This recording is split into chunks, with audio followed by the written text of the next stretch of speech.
বেকি নদীৰ খহনীয়াত যা গ'ল কলগাছিয়াৰ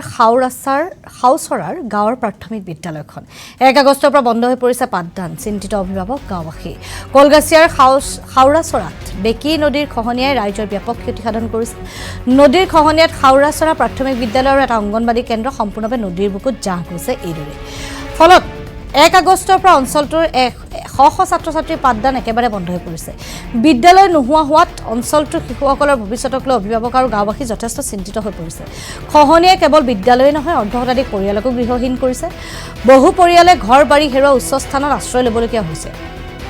ততালিকে ব্যৱস্থা গ্ৰহণ কৰি ক্ষতিগ্ৰস্ত লোকক সাহায্য আৰু বিদ্যালয় ভৱনৰ বিকল্প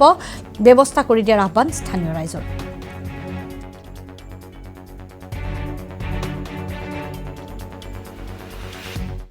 আমাৰ মাননীয় চেয়াৰম্যান বিধায়ক স্যাৰ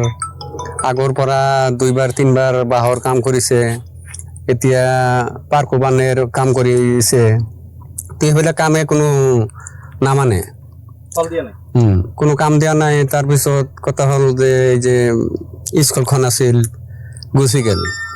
তাৰ পিছত বাড়িঘৰ আছে এতিয়া গৈ আছে একমাহত মোটামুটি 300 মান বাড়িঘর গৈছে কিমান বিঘা মাটি গৈছে কমসে কম 5-6 বিঘা মাটি গৈছে এতিয়া স্কুলটো ভাঙি আছে এই স্কুলটো ভাঙি গৈছে আৰু পিছফালে এলপি স্কুলখন একেবাৰে নদীয়ে